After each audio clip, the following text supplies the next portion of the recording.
anniversary of the series, and to be honest, it had to be one of the ugliest.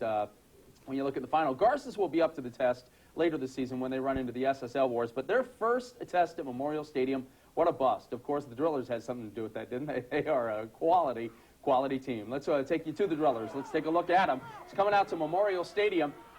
Pick up the action early on in this one. When we say early, how about the first snap for the Drillers? Steve Wofford thought he was good as a sophomore. Look at this guy as a junior. Gone, 44 yards, touchdown. Drillers on top. Okay, they missed the extra point, 6-0. They got a lot of work to do. 6-0 BHS on top in this one. A long night, and I mean a long night for Garcia's quarterback, Brandon Abbott. Back to pass, stripped right here by Mike Bennett. Kevin Fry falls on the ball, and the Drillers are back in a business. Then it would be quarterback Robert Carter coming in, his first year as a starter varsity level, up to Charles Wolfolk. Hey, you got he and Larry Parker to look at. You're going to look good. Touchdown, 18 yards, 14-0 in favor of BHS. More of the same, Carter and Wolfolk. This one will be 33 yards. Wolfolk in the end zone with the catch, 21-0 in favor of BHS. And they weren't done yet. In fact, we're going to check out some of the defense again. Abbott being sacked here by Lewis Taylor, and it was that kind of night. Fumble, yeah, Garcia's recovered, but they weren't going anywhere offensively. Later, Wofford breaking off the big run, 27-0 BHS at the half. This after Larry Parker returned a punt for a touchdown, but it was called back. They got it back anyway. Next play. And at halftime, they honored former BHS drillers. You see the Garcias running out. Marv Mosconi, now living in Taft, quite a guy, and being honored at halftime at Memorial Stadium. Let's go back to the game now. And it's Craig Miller getting his chance to run into the end zone. And hey, where's everybody in green and white? Touchdown, 41-0. Miller one more time into the end zone. Nice balance, keeping it there. Going into the end zone for the touchdown. Your final, BHS all over Garcia's 55-0. You hate to lose any game 55-0. This was a very, very good football team that we played tonight, and it was well deserving of the victory.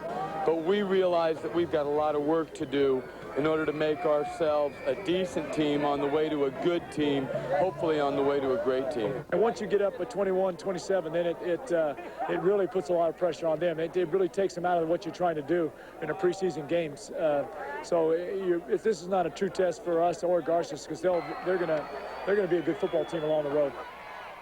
All right, and the numbers again: BHS 55-0. Steve Wofford with the 3 touchdowns, looking good. They looked outstanding. Yeah, back out to Memorial Stadium, BHS and Garcias, the junior Steve Wofford. And this is the 44-yard touchdown run, first play from scrimmage, just a junior, gained 204 yards. He's saying hello SYL for the next couple of years, just a junior. Steve Wofford, our offensive player of the week, and a darn good one as well. The ball right there and helping Kevin Fry recover. Watch 33 again, back here for the sack. Mike Bennett had just one whale of a game. The next play coming up here one more time. Abbott running all over the field, and guess who's going to catch up to him? It's going to be Mike Bennett all over the place, and he is our defensive chest drillers. Their first test was more like a pop quiz, 55-0 win over the Garcias Rams. Week 2's assignment, the Kennedy High Cougars. Now, the Cougars coming off a 7-7 tie with Southern Power Sylmar, so we didn't really know what to expect except that they'd come out like Miami with that little snow thing going here. Now we pick up the action, first snap. And guess what? Just like against Garcias, Steve Wofford gone for the touchdown, and it is 7-0 in favor of BHS. More of the same coming up, but first, it would be the Cougars. This looks like an innocent play. Daniel McMullen to Dante Scarborough, but when he breaks the tackle, he's gone. No one off the bench jumped out, nothing. He's gone. 61 yards for the touchdown. They missed the extra point. BHS holding on to a 7-6 lead. When it's BHS, that's close, and they're having fun over there at Kennedy High. Back come the Drillers. And this would be Robert Carter to Charles Wolfolk. They connected twice in the Garcias game. They do it again here. It is 14-6 in favor of BHS. The Driller D, Scarborough, where you going? Whoa, here comes Andy Diaz and the rest of his friends. BHS defense looking good. What a great run here. Steve Wofford looks to have a couple guys stringing him out here. 1, 2. There's a third guy. He cuts back on him, and then he's going to cut back on a couple more Cougars. Got a nice block there, and he is gone. 66 yards. 4 touchdowns, 274 yards, and you sort of get the story.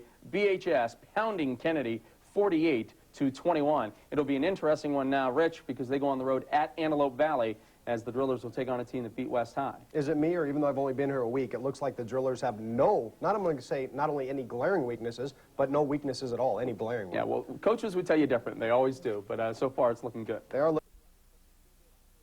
Bunch. How about Highland at South? The Scots and Rebels kept the scoreboard operator busy in this one.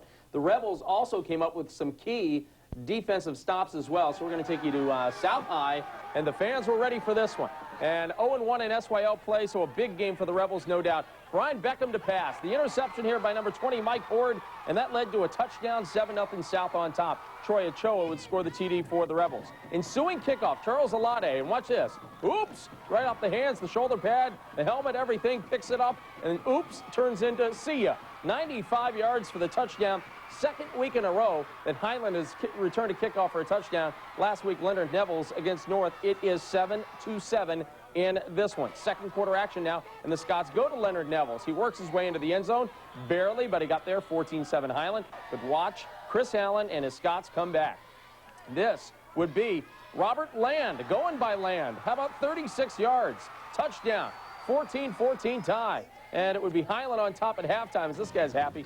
20-14 halftime, Highland on top. Third quarter action now, Troy Ochoa. And watch the big guy. He can pass, we know. He can run as well. Nice juke, nice jive. Break into the far side. Come and get me. Well, they got him, but a nice run by Troy Ochoa nonetheless. That would set up this touchdown by Derek Johnson, just getting in for the TD. Rebels back on top, 21-20.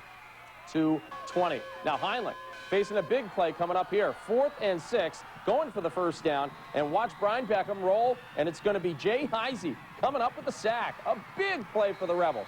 Again, one of those key defensive stops for South. Now South leading 28-20, and it's going to be Ochoa putting the winner on the top of right here. Gets the touchdown run. That made it South 35-20. This game's still not over. Highland was going to come back, but certainly a comfortable 15-point lead at this point. But Brian Beckham going to Adam Mahan. They would miss the 2-point conversion, but the Rebels win 35-26, and guess what? Now they get to look ahead to BHS. Well, this next game is a huge game. I mean, BHS, one of the best teams in the state. They're bigger than us, stronger than us. We're not going to have any margin for error, and we're just going to have to play the best game we've ever played.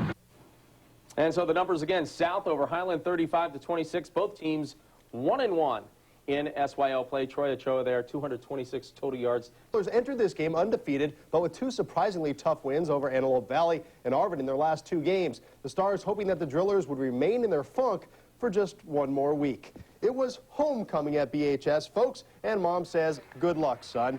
Drillers on the first series, they're on offense, and guess who gets the ball? His name, Steve Wofford, and he finds a hole. He'll cut it to the outside, gone down the sideline here, 72 yards for the score. Drillers out to an early 7-0 lead. And the fans say, oh, mighty Mr. Wofford, hail to him. As for the Driller D, it was smothering. Nate Thompson going nowhere on this play, down to the dirt. Back on offense now, and more Wofford. This time he takes it down the right sideline. No one lays a finger on him. He looks like he's on his way to the end zone, and he is. That's 6 more points, but it's called back. No touchdown there. This guy obviously doesn't like the call, but it wouldn't matter. Robert Carter spots Charles Woolfolk in the end zone. Woolfolk with the great concentration, bobbles it a few times. What a catch. Holds on, 13-0 Drillers. Let's give that one a cartwheel, shall we? This time, things would get even worse before they would get better for the Stars. Wofford again, a nice cut to the outside. He's down the right sideline, touchdown, 19-0. Wofford ran for 243 yards and is already over 1,000 for the season. BHS rolls 35-7. They're now 5-0 overall and 2-0 in the SYL. What do you think about that South BHS game? That's going to be a good one, no doubt. South certainly has the offense. It's the numbers. Do they have enough guys to stay fresh? A lot of them play both ways, and that certainly is going to be the second half will be a telling half as far as BHS and South. Let's move latest to the South High Rebels, and boy, can they score a lot of points, but one reason they were disappointed, Gorilla running back Steve Wofford, but you know, words around about him, huh? Let's go out there to Griffith Field, BHS, and Wofford's first carry was for 1 yard, his second, however, for 29, and we had heard all about the fact that he averaged a first down a carry. Well, that's a 29-1, 15 a carry right there after the first two. And it's 7-0 BHS on top. Troy Ochoa, the highly touted quarterback for South, trying to get things going. Running right here, and he fumbles the ball on the big hit, and it's going to be recovered by Craig Miller, and BHS has the ball. It was 7-0 after 1 quarter. Back came the Rebels. Ochoa to Curtis McKinney for the touchdown. 7-7 ball game. Nice pass, Rebel fans. Well dressed, as you can see. They were there and ready. The pitch to Wofford. Here you go. Nice run down the sideline, slips a little right there. He's tackled, brought down. Later on, nice, just watch him cut back, avoid a few defenders right here, get around, through everybody, and into the end zone for the touchdown. It is 14-7, BHS on top. Now still second quarter, and watch this play. Robert Carter, back to pass to Charles Wolfhook. It's the old hook and ladder. They give it to guess who? Steve Wofford. He's off to the races for the touchdown. 21-7, BHS on top. That was the score at halftime. Your final, BHS taking care of the Rebels, 48-14. And look at Wofford's day at work, or night we shall say. 22 carries. He had 222 yards rushing and 5 touchdowns. That's not bad. We just saw the Broncos try that hook and ladder in one of the last plays of the game. Didn't work out quite as well for them as it did for the Drillers. Not at all. The Drillers looking real good. I'm looking forward to the Driller Foothill game because Foothill also looking tough. We're going to a game he had against the South High Rebels. This, of course, the early 29-yard touchdown run. Now he had 22 carries, 222 yards, 5 TDs, 4 of the running variety, and 1 at the end of this hook and ladder play that you're about to see again. Steve Wofford of BHS is our Lamppost Pizza, and Echeverry Rodriguez Noriega, offensive player. Get out to West High School and show you what's going on. Good crowd on hand, as expected, Vikings and the Drillers. And early on, as expected, the give to Steve Wofford. He makes something out of it. Far side, big run for Wofford on this, the first drive for BHS. Set him up for the touchdown, and guess who you're going to give it to? Same guy. Steve Wofford in for the short TD run. BHS on top in this one, 7-0. Going the other way, Sean Lane, the big guy for West, but ran into that Driller defense. A lot of them, in fact. Wasn't going anywhere early on. In fact, most of the game. Then West, watch the movement in the backfield. Play goes on, and a fumble right here caused by Jeremy Stat. Turnover, 1 of 5 by the Vikings, and it goes back to the Drillers. And one more time, Steve Wofford coming at you. Dives into the end zone, extra point, no good. 13-0, BHS on top in this one. Later, watch this one. Best catch of the week. Robert Carter to Dustin Barker. Watch this catch, one-handed. Wow, that is a catch. Do that again. That was a beauty of a catch. Vikings found themselves deep in their own territory. A fumble right here. Josh Padilla is going to pick it up, almost run it into the end zone. You see the pylon. Look how close he gets, down to the 1-yard line. That would set up a Carter to Jared Barger touchdown pass. 25-0 BHS at half. They go on to win the final 39-7. BHS is now 4-0. The Vikings drop into 2-2, and the Vikings with 5 turnovers. You can't have that against anyone. Certainly not against BHS. Dustin Barker with a little stickum on his hand. That might have been the case. Pull that one in. Obviously looking forward to the BHS Foothill game coming up this week. As West, the Drillers leading by 7. Then Jason White breaks through the line into the end zone for the touchdown. It's a 1-point game. West would miss the 2-point conversion and still trail by 1. Final seconds, the Vikings get the ball back. Scott Patton with the game-winning field goal as West High goes on to beat BHS. The final, 25-23.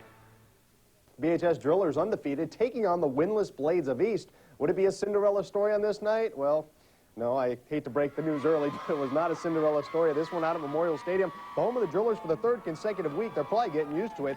First quarter, the Blades look right at home, though. A big play for the Blades. Mike Martinez receiving the kickoff, and he takes off, finding all kinds of daylight. He's finally caught here from behind at the BHS 20-yard line, and the Blades look like they're in business, but they come up empty on that drive. Drillers then with the ball. Robert Carter spots an open Andy Diaz. Diaz down the sideline, gets a big gain on the play before finally taken out of bounds, right, or taken down anyway. Steve Wofford getting it done on the ground for the Drillers. He cuts it to the outside and will pick up about 20 yards. Wofford with a huge gain.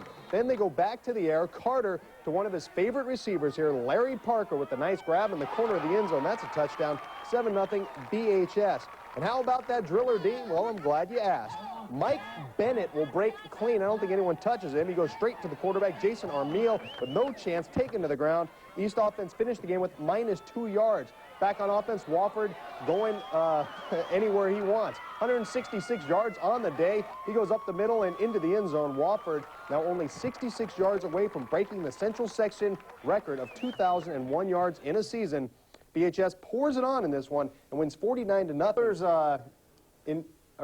So far this season, the Drillers have been unbeatable. The Scots taking their turn on. A big game for the Scots, though, because if they lost this game, they'd be the number 5 seed in the South Yosemite League and have to play Clovis West in the first round of the playoffs, and you know they didn't want that. We're going to head out to Memorial Stadium, which is starting to feel like the home stadium for BHS, they're there every week. Let's start off with some vintage Steve Wofford. Wofford for about 20 yards there down the sidelines. He had 204 yards on the ground throughout the game. Highland looking for the run on the very next play. Drillers cross him up, go up top. Robert Carter to a wide-open Larry Parker. 52 yards on the play and the touchdown. 7-0 Drillers. Driller D also stifling the Scots. Brian Beckham to pass. He's picked off the one-handed grab by Josh Padilla. BHS ball. A few plays later, guess who it is? Steve Wofford will get the ball again. He'll go around the end and into the end zone. Wofford surpasses the Central Section rushing record of 2,001 yards in a season and ties the record for touchdowns with 31. The #1 seed in the SYL rolls by a final of 42-7. And as you see, Wofford, a great day and a great season so far. Yeah, knocked down a couple of records. And also, guy up at Clovis West, Christensen, actually, he came up with 32 touchdowns. So he broke, Steve tied Marshall Dillard. Christensen broke it with 32. So the Madera Coyotes. So that's where we're going to start things, because the Drillers, one of those teams, like you said, Clovis West and the Drillers, everyone seems to have them ticketed for the finals in the Valley. We'll see. You know, thinking back, the BHS Drillers have been behind on the scoreboard only once all season, and that came on the road at Antelope Valley. That was very early in the season. Round one of the playoffs, and call it butterflies, call it adrenaline, call it what you want. The Madera Coyotes put the Drillers in an early hole. We're going to take you out to Griffith Field. BHS start things off, and it would be the Coyotes' first play from scrimmage. Andy Villanueva with the big run right here. And you can just tell these guys are pumped up. They know it's BHS. They've heard all about him. And the tackle, he gets up and he gets his side going with the wave of the arms. Yeah. Later on, it would be Villanueva getting into the end zone for the touchdown. 7-0 Madera on top, and at BHS they're going, oh no, what's this? By the way, I think that's a Coyote. Ensuing kickoff, here we go. It's Larry Parker from his own 7-yard line, right up the middle, breaks that tackle, shakes that one, he's gone. Touchdown, 93 yards. Parker took care of that lead real quick. It is a 7-7 tie. Later on, second quarter, Steve Wofford, you wouldn't see much of him. Tell you why in a moment. He gets into the end zone for the touchdown. Nice block there by Wolfak, even though he didn't have to. Wofford leaving with a shoulder injury, so he didn't play much. 4th and short, Madera, and down by 14-7. They did not get it. The Driller defense held, and so they're back at work on offense. They come right back. They give to Mario Delfino, who's in for Wofford, who just decided they put him on the sidelines for the rest of the game. 21-7. Madera to pass. Kevin Fry tips it. Josh Padilla with the interception right here, down to about the 5-yard line. Then it would be Robert Carter at quarterback, going up top to Charles Wolfak. Wolfak had 2 TD catches, added a third. The Drillers had a 28-7 halftime lead. They go on to win this one in a big way over Madera. The final 42-7. And again, Charles Wolfak with a nice night as he had 3 touchdowns for BHS. So after a 7-0, if you don't want to really call it a scare, but certainly 7-0, they came back to take care of business. And what a way to come back to. When you have a play like that, a 93-yard return on the ensuing kickoff, that gets the team going, that gets the crowd going, and that can really turn things around. And it obviously did. And you have those 2 guys, Wolfak and Parker. That's like having Jerry Rice and Taylor on your team. Those 2 guys. See him go up for that catch in the end zone? Look like a pro player. Turn kicks 2. BHS taking on Madera High in their first-round matchup. First quarter, Larry Parker ignites the Drillers, who trailed this game 7-0. Parker takes the kickoff 93 yards, as Greg showed you a few minutes ago. That tied this game at 7-7. Drillers roll from there, winning 42-7. Larry Parker, our player of the week on special teams. Special teams, player of the week. I was about to give him offense because I'm used to him being on. Flashback 1988, Arvin at BHS. Today it's Steve Wofford, but you remember James Allison in this, their final game of the regular season. The team will look past an early round opponent, but it was clear on Friday's game that Pat Preston has his team completely focused, and here come the Drillers. They came out to play, no looking ahead of any teams for the Drillers. Steve Wofford, another big game. Wofford breaking arm tackles on this play, finally taken down at about the 3-yard line. Wofford with a big game. We'll tell you about that in just a minute. Hey, look who's in the crowd. Current USC and former Driller star Jason Oliver on hand to root on his alma mater. Oliver out of action with a broken arm, here to watch this game. From the 3, it's Wofford again, 17-0 BHS. Driller D, the big story, though, in this game. Dennis Chambers fumbles on the second effort. David Wallace recovers. BHS with the ball again. They can't do anything with it. Hoover trying a field goal. Now here's the fumble. My mistake. Last was a good defense play. There's the fumble. BHS gets the ball, doesn't do anything with it. Now, field goal attempt by Hoover. They're trying. They don't get it. No running into the kicker. The coach can't believe it. The players can't believe it. Looked blatant to me. The referee says, no, sorry. The coach still argues. The coach continues to argue, and the referee says, sorry, the call stands. It's Driller ball. Steve Wofford taken out of this game in the second half to rest his injured shoulder. Doesn't matter, though, hit 163 yards. So without Wofford, Drillers go to the air. Robert Carter to Gerard Barker. Nice gain on that play. With Wofford out, Mario Delfino picking up the slack. He gets about 10 yards on that play. Then they go right back to Delfino. He picks up about 15 more on another nice run. Then it's Delfino one more time, this time carrying the defender right over the goal line and into the end zone. That guy's got some strong thighs on him. Let's go back to the Driller D now to see what they're up to. Charles Woolfolk at defensive end, not wide receiver this time, and he nails Brandon Herzog from the blind side. That's a nice sack, showing some speed around the end. Drillers with the ball back again. Watch concentration in the good hands. Dustin Barker with the grab right there. And that was a nice big gain on that play. Later, same combination, says, let's try it again. They hook up again. Carter rolls out and hits Barker for the score. 31-0 Drillers. That's the finals. BHS taking it one at a time. Yeah, I had an interview before the game, and the guy asked me about Clovis West. I said, we're playing Hoover. So it's hard to keep them focused, because everybody's looking for the final one, and if you stub on the way, you're not going to get there. So we want to make sure we beat Clovis, and Clovis is a good football team. They beat these guys, and they've beaten them. They've only lost once all year, so they're a tough team. And there's your final score, BHS over Hoover, 31-0. Wanted to mention Steve Wofford with that performance, the all-time Central Section rushing leader. I'm going to show you the final game here. It's going to, or excuse me, the semifinal game, where it's going to be the Clovis Cougars after that amazing win against Wenatchee, taking on the BHS Drillers. And I look for some points to be scored in that game. Greg, what do you think? Should be a wild one, no doubt. I hope we don't have another overtime, for anyone's sake. I don't know if we could take it. Stars. Flashback 1988, BHS at North, won a little offense. Here come the Drillers. James Allison in for the touchdown, untouched. Drillers with an early 13-0 lead. Defense, how about number 45, Chad Provensal with the big tackle. Later on, more defense in the form of Lance Geary picking off this Jason Hellbush pass. He goes 86 yards for the touchdown. The Drillers beat the Stars, the final 29-0.